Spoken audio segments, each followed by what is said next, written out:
Hey, guess what? Today is episode 200 of the Liz Wheeler Show. So I just want to start out today by saying thank you to you for sticking with me for 200 episodes. To me, it feels like almost like a wedding anniversary. You know how when you have a wedding anniversary, you feel like you've been together forever, but you also feel like it's gone by in the blink of an eye, that it was just yesterday. That's how episode 200 feels to me. So thank you guys so much for being such a loyal audience, for coming along on this journey, for being part of the Liz Wheeler Show community. I appreciate you so much, so deeply, and I'm super proud of what we are actively accomplishing together, fighting the good fight, understanding the political enemy that we are facing, these modern cultural Marxists, and calibrating our fight back accordingly. You're very special people, and I'm glad to be doing this with you. Before we get into the show today, a little housekeeping. I will be speaking at DeSantis's University on Wednesday evening at 7 p.m. This is an open event. It's open to the public, not just students. So if you live in the area, Allentown, Pennsylvania, it's about an hour and a half outside of Philadelphia. So if you're in the Philadelphia area as well, and you want to come join us for this event, it's going to be a good one, and I hope that you will attend. It is being held at the University Center Commonwealth Room, for anybody who is in the area. If you can't attend in person, I invite you to join us online. For all the details on how to attend and the logistics or where to watch online, you can go to lizwheelershow.com/YAF. The speech is sponsored by the Young America's Foundation, and I'm very excited. I actually wrote my speech last night, and I'm pretty excited about it. So lizwheelershow.com/YAF to either come join us if you're in the area, or to stream it online, because it will be streaming live if you can't attend in person. Okay, so we talk about a lot of heavy stuff on this show, right? Because there's a lot of heavy stuff that goes on in the country, and somebody has to talk about it. It might as well be us. But today, what I want to talk about is why we should have hope about saving our nation. It's very easy for me to feel hopeless and helpless when I see how the radical left, these cultural Marxists, are coming after children, when I see them trying to literally subvert our constitutional republic, when I see, all the awful stuff. I don't have to list all the stuff. You know, we talk about it every day. But today I want to talk about why we should have hope, how the political tide can turn in a nation like this. So I want to start today by talking about the criticism of Governor Ron DeSantis after he shipped 50 illegal aliens to Martha's Vineyard. The absolute funniest political stunt that I can remember in my lifetime. By the way, we have finally figured out how to secure our southern border. All we have to do is send the Martha's Vineyard elite down to the border, and they'll be bussed out and deported within 24 hours. So we all know what happened here, that DeSantis sent these migrants up to Martha's Vineyard, and Martha's Vineyard elites kicked them out. But what I want to do today is I want to debunk the criticism that's being levied against DeSantis, because the criticism is very strong. The radical left knows that what he did was successful in exposing their true colors. So I want to talk about why DeSantis's stunt worked so effectively. We're going to talk about that. I also want to talk about, we basically figured out why Biden's handlers, those who run the presidency, never let him do interviews like other presidents do. I want to talk about Biden's interview on 60 Minutes and the key takeaways from, let's just say it how it is, the very cringy 60 Minutes interview that Biden did. If this was the part that made the air, because this was not a live interview, if these were the things that he said that actually made the final cut, I can't even imagine what was left on the cutting room floor. So I want to talk about that. Also, Chrissy Teigen, the wife of John Legend, lost her son tragically 2 years ago. She lost him at 20 weeks pregnant. She shared photos actually when she miscarried in the hospital. She was holding her son after he died. Absolutely heartbreaking. When she shared this, I literally looked at these photos. I was bawling looking at these photos. 2 years, it's every parent's worst nightmare. 2 years later, Chrissy Teigen now claims that she recently realized that what she went through wasn't a miscarriage, that it was an abortion. Coincidental timing, right? That she suddenly realized this after Roe v. Wade had been overturned. Well, I did a little digging into her claims and her original reports about what happened to her son. It turns out that she did not have an abortion. So I made a 7-minute long video that debunks Chrissy Teigen's claim that she had an abortion, and I posted it for free for anybody to watch over on Locals. So you can go to lizwheelershow.com/locals and watch it there. Like I said, it's free for anybody and everybody to access. lizwheelershow.com/locals. Okay, let's get to the show today.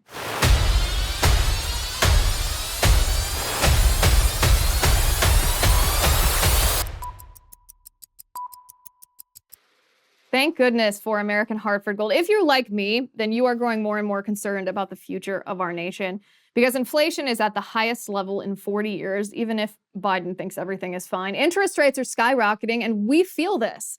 Market experts like Jamie Dimon, who's the CEO of JP Morgan, not only predicted the recession that we are in, but used terms like economic hurricane and unprecedented. This is scary. If you want to protect your future, I suggest you do what I did. Call the only precious metal dealers that I trust, American Hartford Gold. They can show you how to protect your savings and retirement accounts by diversifying your portfolio with physical gold and silver. All it takes to get started is a short phone call, and they'll have physical gold and silver delivered right to your door or inside your IRA or 401k. And they make it easy. They are the highest rated firm in the country with an A+ rating from the Better Business Bureau and thousands of satisfied clients. If you call them right now, they will give you up to $1,500 of free silver on your first order. So don't wait. Call them now. Call 866-781-7499. That's 866-781-7499. Or if you prefer text messaging, you can text Liz to 65532. Again, that's 866-781-7499. Or text Liz to 65532. Okay, so let's talk about what Ron DeSantis did. We all know what happened. We have a crisis at the border. This crisis is not something arbitrary that just happened to us.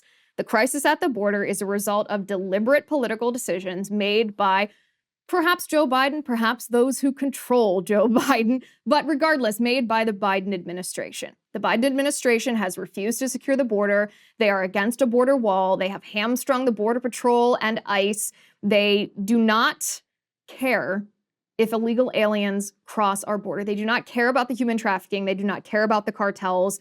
They stopped Trump's effective policies, which forced illegal aliens who were claiming asylum to wait on the Mexican side of the border until their asylum claim was adjudicated.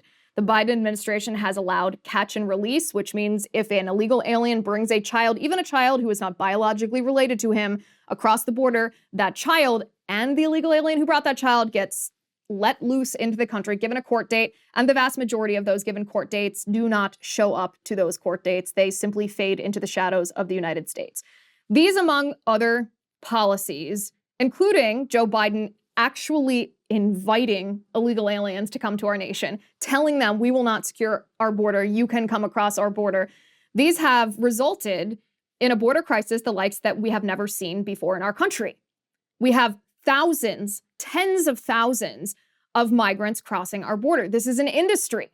This is cartels and coyotes that make thousands and thousands, tens of thousands of dollars off each of these individual aliens. They have specific routes and transportation systems where they traffic. There's no other word that accurately describes it. They traffic these human beings across the border to make a buck, to get rich.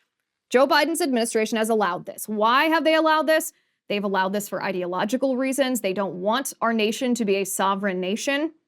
They know that if a nation does not have borders, it cannot have rule of law. If our nation does not have rule of law, then our system of government will be toppled. This is what the radical leftists want. This is the Marxist ideology. This is a Marxist tactic to try to subvert a nation from within. One of the ways that a nation can be subverted from within is by decimating the borders, the boundaries, the sovereignty of that nation. The second ideological motivation for the Biden administration and the other Marxists surrounding him is the fact that these illegal aliens change voting demographics. They come into our nation and Democrats promise them free stuff if they vote Democrat. They start voting Democrat, and then Democrats emotionally blackmail these people, emotionally blackmail them and say, listen, Republicans hate you. Republicans think you're awful. Republicans want to deport you and take away everything that we gave you unless you and your family member and your children vote for us. And that's assuming that those votes are even legal, that these people become citizens, or even the ones who don't become citizens change the makeup of congressional districts. Because it's not just citizens that are taken into account when districts are redistricted. It is every person living in that area. So if you have a whole influx of illegal aliens, that determines whether that area has 1 or 2 or 3 congressional representatives. As you can see, if it's a Democratic area, that could increase the number of Democratic members of Congress. Democrats are strongly ideologically motivated to have this border crisis happen. But this border crisis hurts us.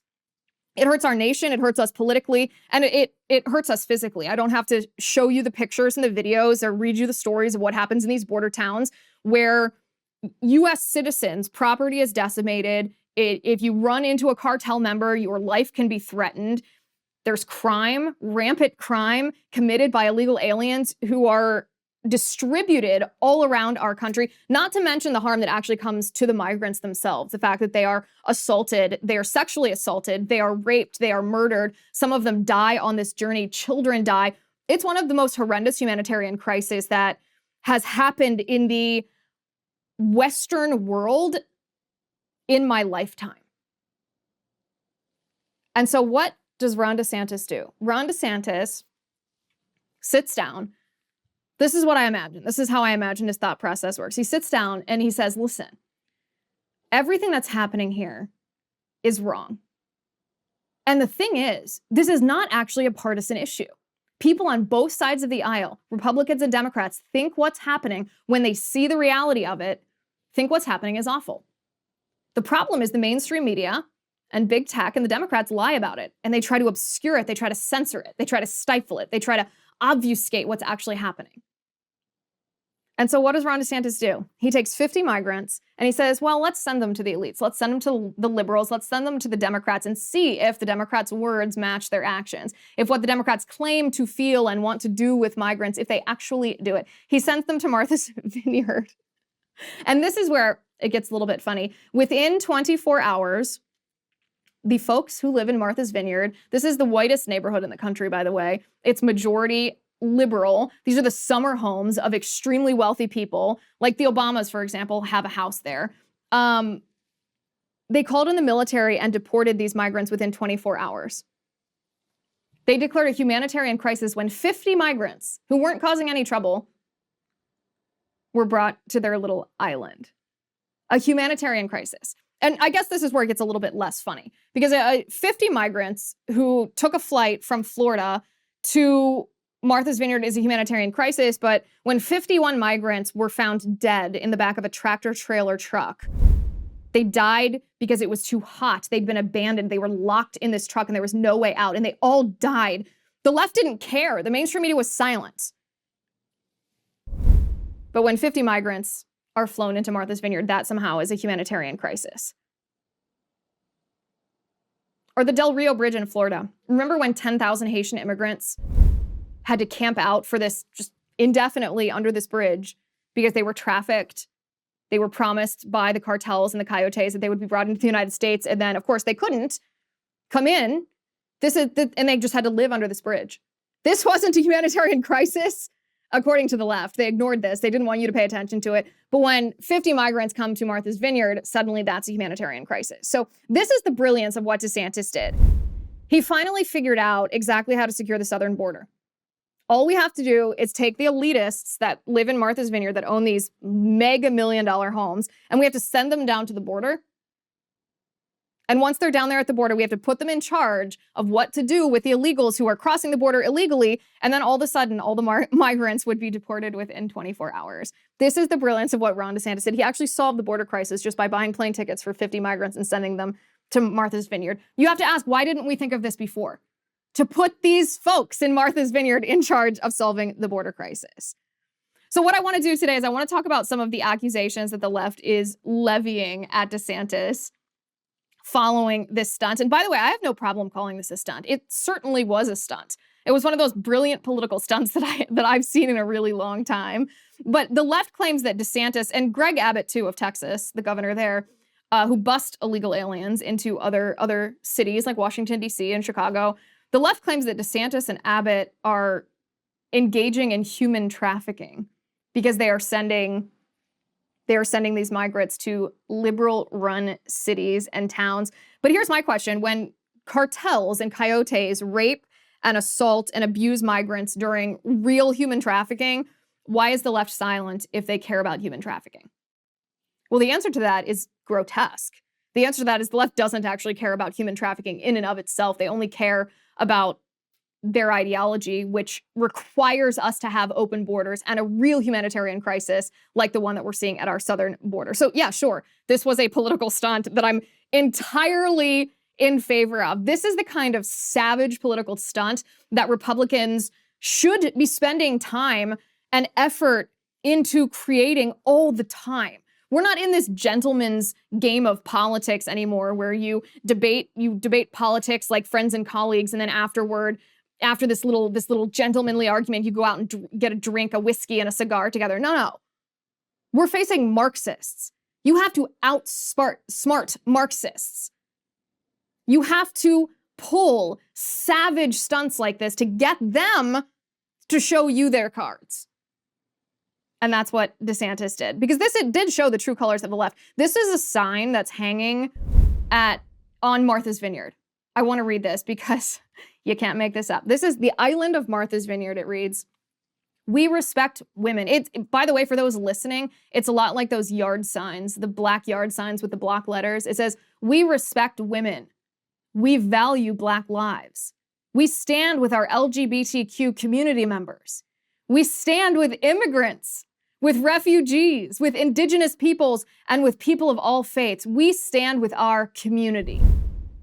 The bottom part of it says, "All are welcome here. Hate has no business here." All are welcome here, by the way, unless you're a migrant, and then we're going to call buses. We're going to charter buses to deport you to a military base nearby. You cannot make this stuff up. The audacity of these people to post this virtue signaling sign and then expose their true colors. I actually don't know how they can even come out of their homes today. Like, how are you not crawling with embarrassment that you have been so thoroughly exposed?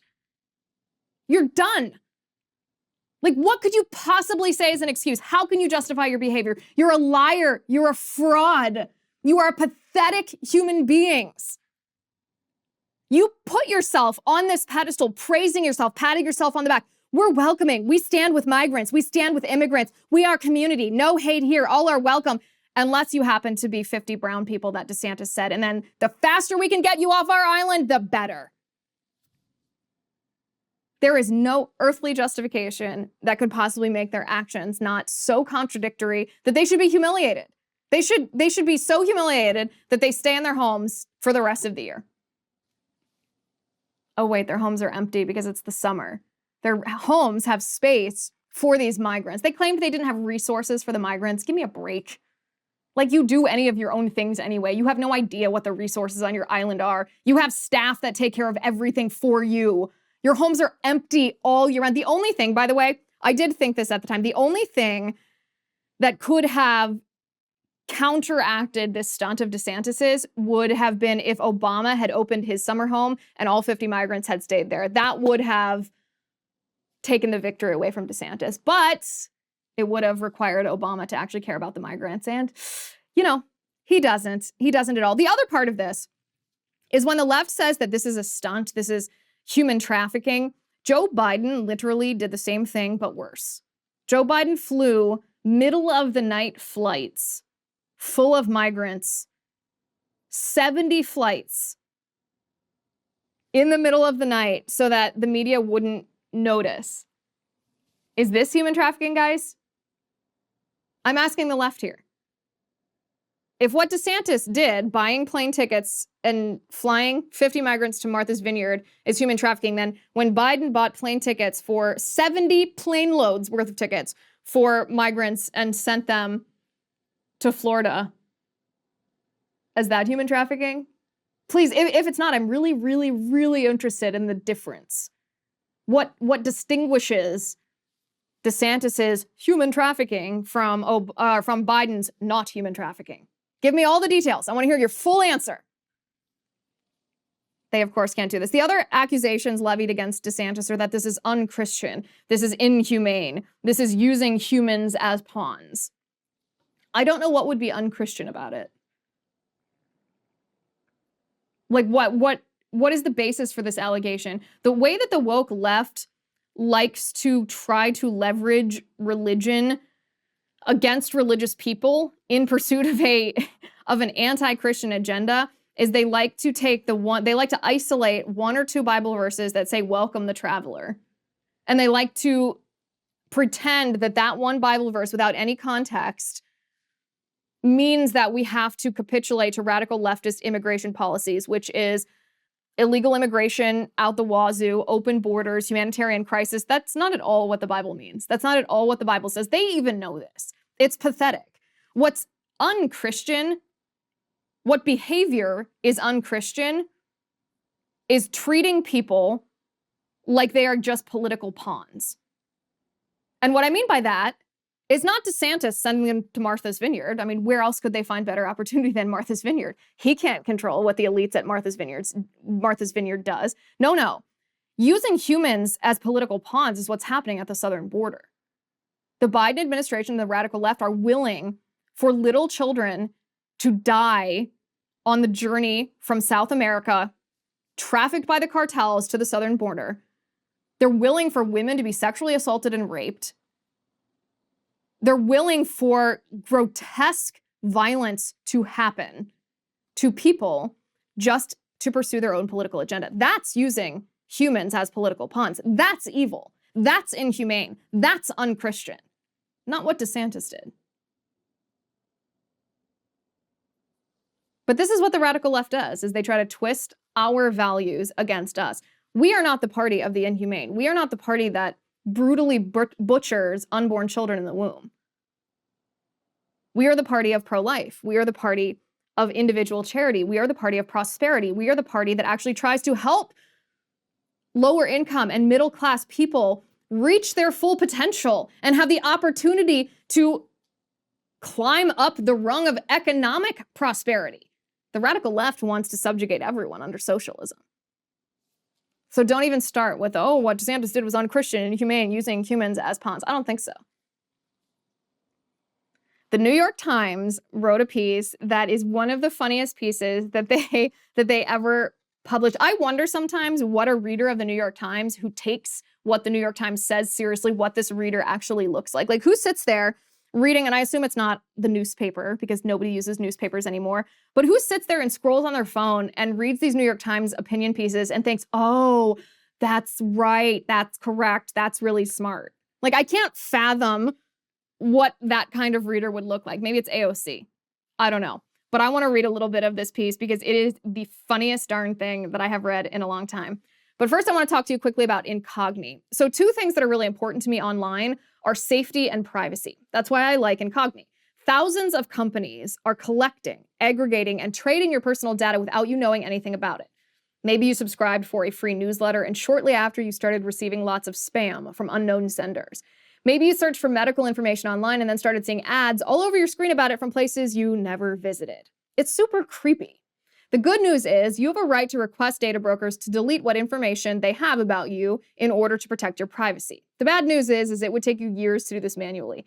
The best news is Incogni can do the messy work for you automatically. Incogni helps you protect your privacy and take your personal data off the market by reaching out to data brokers on your behalf, requesting your personal data removal, and then dealing with the inevitable objections. Now, most often, just for context here, these data brokers hold your name, your email address, your home address, your phone number, even the names of your family, your relatives, your social security number, your employment history, your shopping habits. Like I said, it's very creepy. You need Incogni. I love it, and I know you will too. The first 100 people to use my URL, it's incogni.com/Liz Wheeler, and use my promo code Liz, get 20% off Incogni. So protect your privacy today. Go to incogni.com/Liz Wheeler and use code Liz Wheeler to take your personal data off the market. Today's video is sponsored by Incogni. Okay, so the New York Times, so hilarious. This is a subscriber-only newsletter written by Jamel Bowie. This is the title of it. What the Martha's Vineyard stunt says about the Trump wannabes. This is what Jamel Bowie says. He goes, when viewed from the perspective of partisan media, DeSantis looks almost unstoppable. But to a typical person, someone who may have heard about these stunts but doesn't know how much or doesn't know much about DeSantis otherwise, he looks a lot like a bully. Someone willing to play high-stakes games with people's lives for the sake of his own ego and advancement. Well, you might say, Donald Trump is a bully too. Yes, he is. But Donald Trump is also a lifelong celebrity with a public persona that is as much about The Apprentice and even Home Alone 2 as it is about his political career. Once more, Trump has the skills of a celebrity. He's funny, he has stage presence, and he has a kind of natural charisma. He can be a bully in part because he can temper his cruelty and egoism with the performance of a clown or a showman. He can persuade an audience that he's just kidding and he doesn't actually mean it.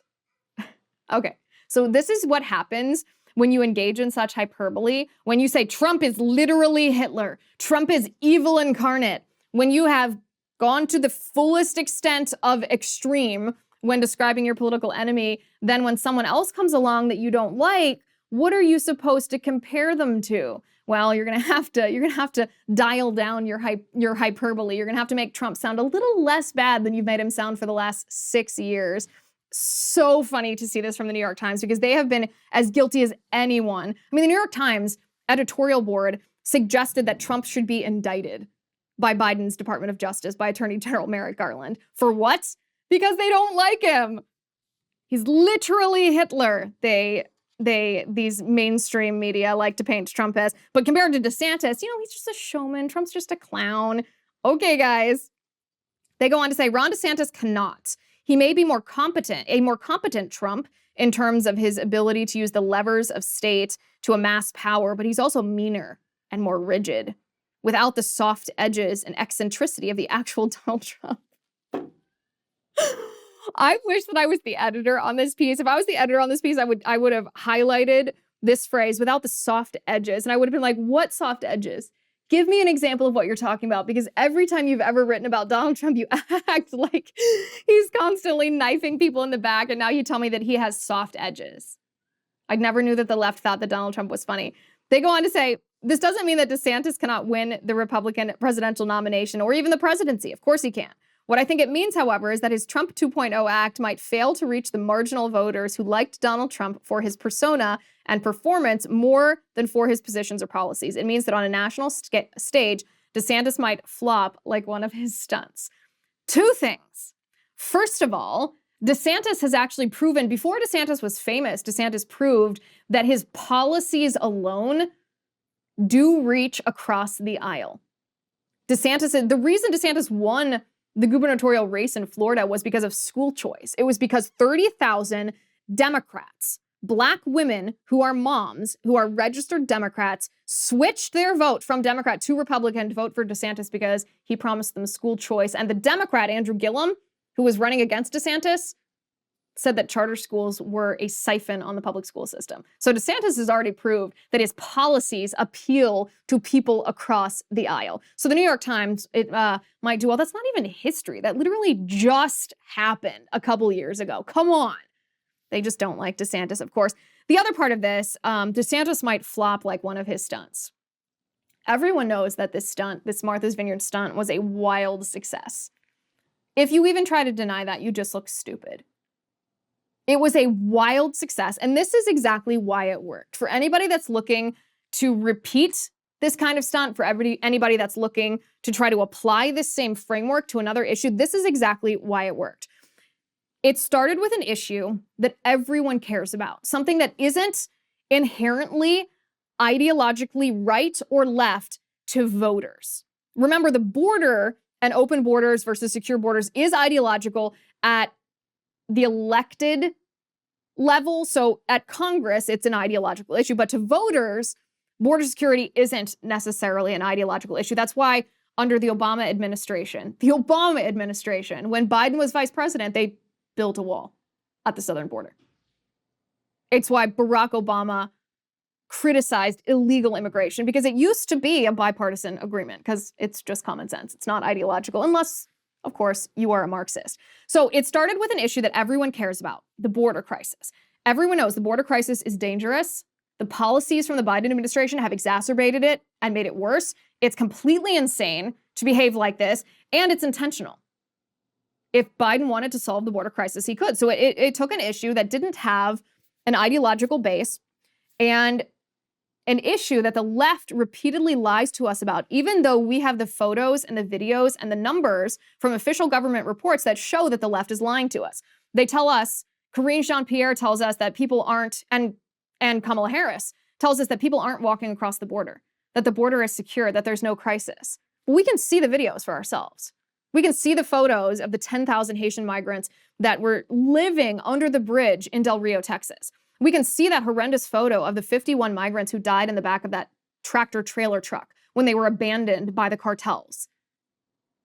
We can see for ourselves what this border crisis is, how people cross rivers in bunches of dozens to 50s to hundreds of people just pouring, streaming across the border, and they aren't stopped. We can see this for ourselves, yet the left lies to us. So that's the second element of it. The third element is that this is an issue where the elites, whether they're government officials or whether they're just vocal supporters of a leftist ideology, the elites do not suffer from this issue the way that they force us to suffer from this issue. And of course, Martha's Vineyard exposed this perfectly, which we'll get to in a second. But the elites don't suffer from the crime committed by illegal aliens. Elites don't suffer from border towns being overrun. Elites don't suffer if these hundreds of thousands to millions of illegals put pressure on our welfare system. They don't suffer from it. We suffer from it.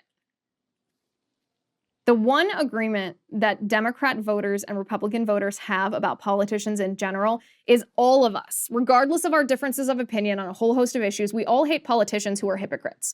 We all hate elites that are hypocrites. That's a consensus among the majority of the American people. Everyone hates a hypocrite. And so what Ron DeSantis did by buying 50 migrants plane tickets to Martha's Vineyard is he made the elites put their money where their mouths are, which they didn't. Clearly, what happened instead was the liberal elites showed their true colors. They showed their hypocrisy. They showed how condescending they are. They showed that they're liars. They showed that their condemnation of Republican border secure policies, such as deporting migrants, is a hoax, a fraud. That when it happens to them, when they have 50 migrants on their lawns, they call in those buses, they call in the United States military, and they get those migrants out of their neighborhoods. It's okay for the migrants to be in our neighborhoods, but not in theirs. The reason that this stunt worked is actually because Ron DeSantis didn't do a thing. He let the liberal elites do everything for him.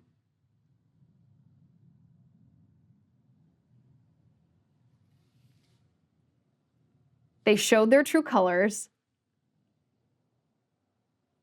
and people across the aisle saw these liberal elites for what they are. Raging, foaming at the mouth hypocrites who virtue signal with signs, but when it comes to humanity, get off my lawn within 24 hours or we will call in the US military. This is the same thing that happened when Biden went on 60 Minutes, that 60 Minutes interview that he did. The reason that people are paying attention to this, the reason that Biden's handlers don't want him to do interviews is actually for this exact same reason. And we're going to talk about that in a second, but first I want to talk to you about Beam Organics. Did you know that poor sleep can cause weight gain, mood issues, poor mental health, and lower productivity? Did you know that if you sleep less than 6 to 7 hours per night, it is linked to reduced white blood cell count? Yeah, that's not good. Not a lot of people realize this, but having a consistent nighttime routine is so important, not just to how you feel, but to your body's overall health. Well, I'm here to tell you today that a better tomorrow starts tonight. I want to introduce to you Beam Dream. Beam is the world's most innovative functional wellness brand with unique products for everything from sleep to recovery. And today, you get a special discount available for Beam's sleep product. It's called Dream Powder. It's their best-selling healthy hot cocoa. It contains natural, sleep-promoting premium ingredients. It's triple lab tested, no THC, and you wake up refreshed. The selling point that got me was that 98% of people surveyed fall asleep faster when taking Beam Dream, and 99% of people experience better sleep quality. All you do is you mix Beam Dream into hot water or milk, you stir, and you enjoy it 30 minutes before bedtime. If you don't love it, you can get your money back, guaranteed. For a limited time, you can get $20 off when you go to beamorganics.com/Liz and use my promo code Liz at checkout. That's BEAM organics.com/Liz and use code Liz for $20 off at checkout. So I think we figured out the reason that Joe Biden's handlers don't like him to do interviews with the press, because when he does, it's not that he makes gaffes. Gaffes are when you misspeak. They're when you accidentally say something offensive that you really didn't mean to sound offensive. It just came out inarticulately. And it can be really devastating for a politician. Whether that's fair or not, I don't know, but that's the way that it is. When Biden gets in front of the press, he doesn't make gaffes. He just exposes who he actually is. He exposes the insanity of the radical leftist agenda. And this week's interview on 60 Minutes was a perfect example of that, when Joe Biden just declared unilaterally out of the blue, he hadn't even consulted the White House advisors. Everyone was surprised, they said, when Biden declared that the pandemic is over. Mr. President, first Detroit Auto Show in 3 years. Yeah. Is the pandemic over? The pandemic is over. We still have a problem with COVID. We're still doing a lot of work on it. But the pandemic is over. If you notice, no one's wearing masks. Everybody seems to be in pretty good shape. And so I think it's changing, and I think this is a perfect example of it. The pandemic is over. Then, by the letter of the law, Joe Biden has violated the law with his executive order canceling and forgiving student loan debt. He did that under the guise of there being an emergency due to COVID. But if the pandemic is over, then there's no emergency, and what Joe Biden did was illegal. Also, I never want to see another mask again. I never want to hear about social distancing again. I never want to see the COVID vaccines again. Ever. The pandemic has been over for a long time. The pandemic was over about 3 months into it, when we found out all the data that we needed to see to know that COVID-19 was not what we were initially warned it would be. But the politicians ignored that in order to impose lockdowns and mask mandates and vaccine passports and all the rest in order to control us. But Joe Biden says it's over. Joe Biden says that American men and women will go to war with China if China invades Taiwan. What should Chinese President Xi know about your commitment to Taiwan? We agree with what we signed on to a long time ago, and that there's a one China policy, that Taiwan makes their own judgments about their independence. We are not we're not encouraging their being independent. That's their decision. But would U.S. forces defend the island? Yes, if in fact there was an unprecedented attack. After our interview, a White House official told us U.S. policy has not changed. Officially, the U.S. will not say whether American forces would defend Taiwan. But the commander-in-chief had a view of his own. So unlike Ukraine, to be clear, sir, U.S. forces, U.S. men and women would defend Taiwan in the event of a Chinese invasion. Yes. I think maybe 60 Minutes was interviewing the wrong guy. I think maybe 60 Minutes should have been interviewing President Ron Klain, since Joe Biden apparently just went rogue and what he says as the commander-in-chief isn't accurate. The way that they did the voiceover looked like it was propaganda in China. That they cut out what Joe Biden was saying in order to cover for him, because the White House contradicted what the president said. Who sets policy here? The president, or this phantom idea of the White House that the president's ostensibly in charge of? But good to know that American men and women are going to be forced to go to war with China if China invades Taiwan, after the Biden administration has set up a situation that China could actually feel empowered and emboldened to invade Taiwan, knowing that Joe Biden has acted so weakly around the world. The American people on both sides of the aisle don't like that. And then Joe Biden defends his mental state. And I don't know about you, but I don't know that this gives me a lot of confidence in what he says. Mr. President, you are the oldest president ever. Pretty good shape, huh? Which leads to my next question. You are more aware of this than anyone. Some people ask whether you are fit for the job. And when you hear that, I wonder what you think. Watch me. I mean, honest to God, that's all I think. Watch me. If you think I don't have the energy level or the mental acuity, then that's one thing. It's another thing of just watch and keep my schedule, do what I'm doing. I think that, I don't, when I sit down with our NATO allies and keep them together, I don't have them saying, wait a minute, how old are you? What did they say? It's a matter of, that old expression, the proof of the pudding's in the eating.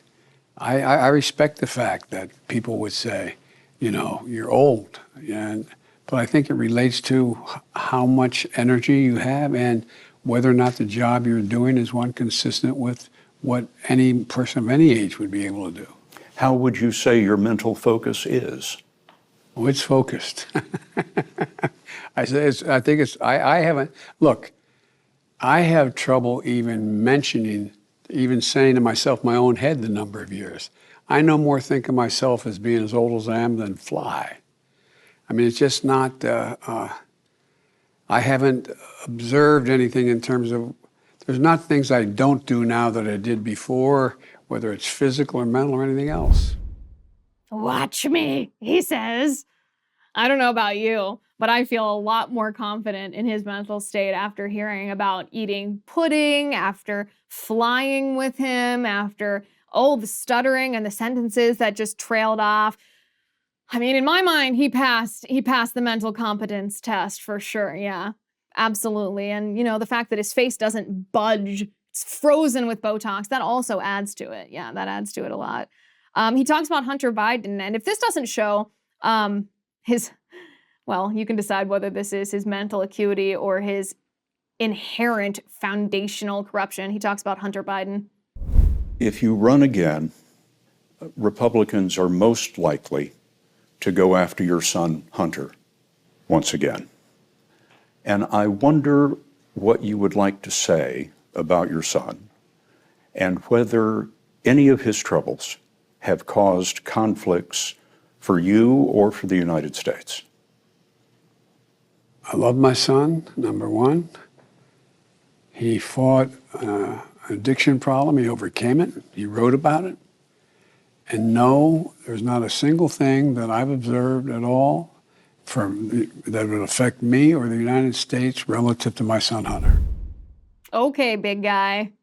Which is worse? This is what I want to ask you guys. Which is worse? If Biden isn't aware of the conflicts of interest, he isn't aware of the security threat that his son Hunter's behavior has caused to the United States, or if Joe Biden is lying about it. Which is worse? Unaware or lying? It's a hard decision. Let me know what you think. He also admits something that we, the American people, and I think this is true on both sides of the aisle, with maybe the exception of the fringe left, meaning that the 10, 20% of Democrats who are still wearing masks. Let's just say it how it is. Biden admits that the COVID policies inflicted on us by our governments severely impacted the psyche of the American people. Your approval rating in the country is well below 50%. And I wonder why you think that is. This is a really difficult time. We're at an inflection point in the history of this country. We're going to make decisions, and we're making decisions now that are going to determine what we're going to look like the next 10 years from now. I think you'd agree that the impact on the psyche of the American people as a consequence of the pandemic is profound.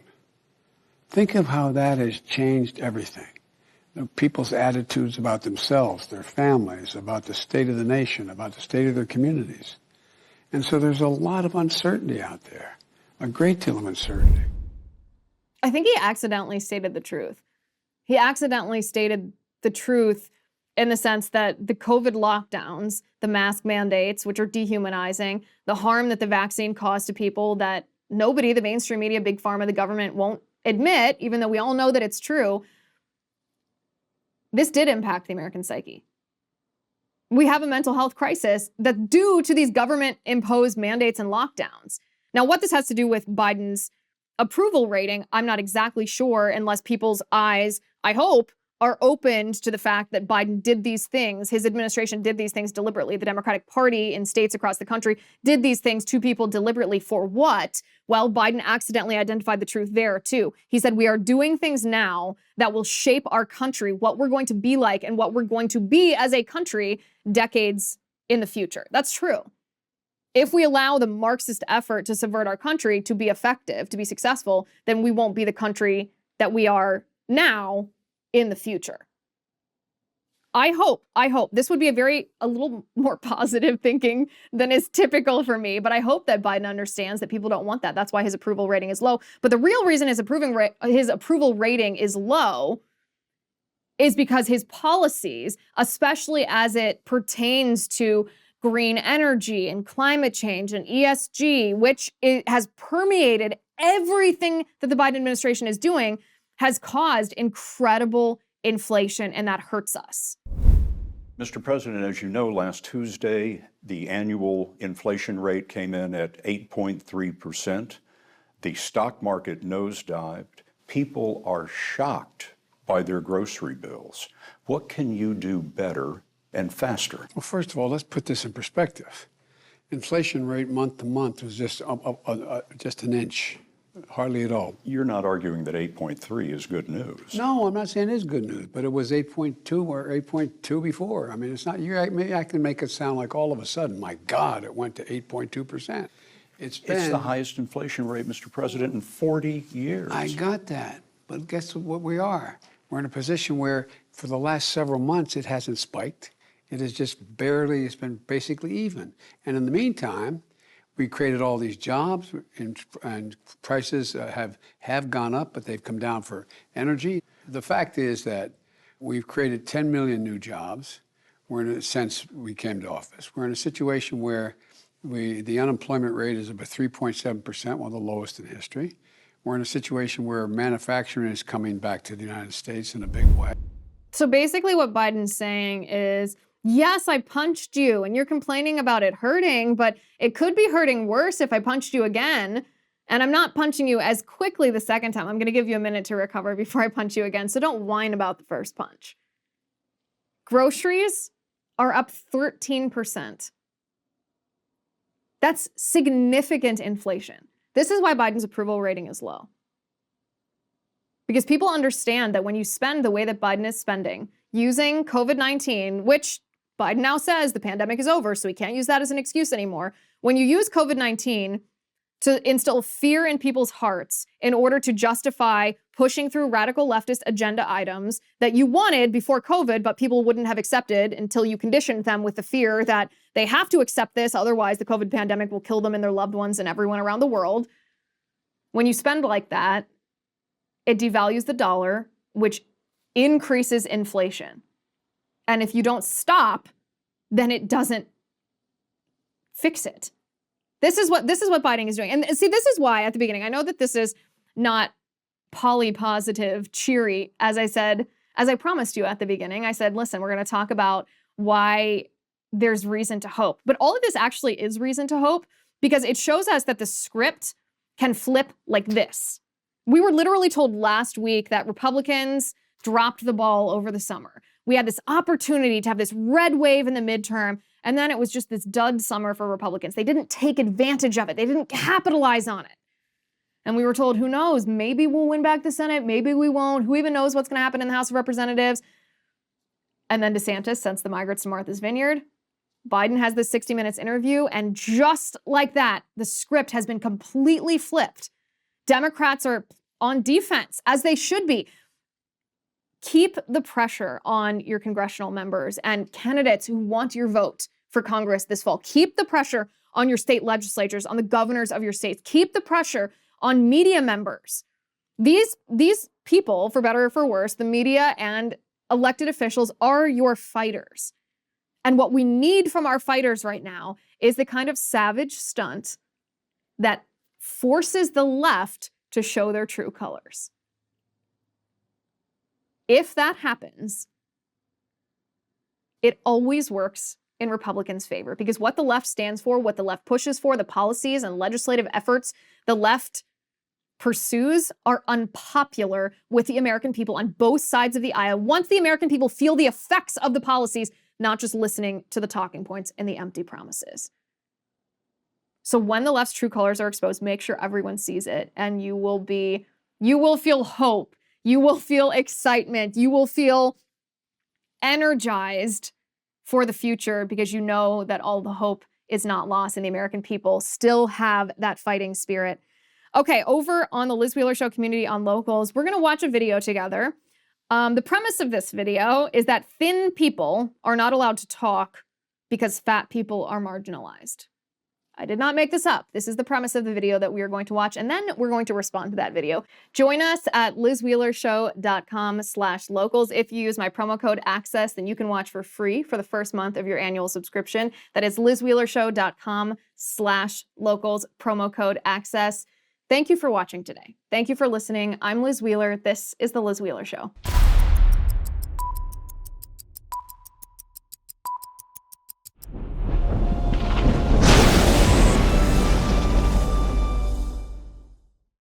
If you haven't already, give this video a thumbs up, hit the subscribe button below, and ring the bell to make sure you never miss a video.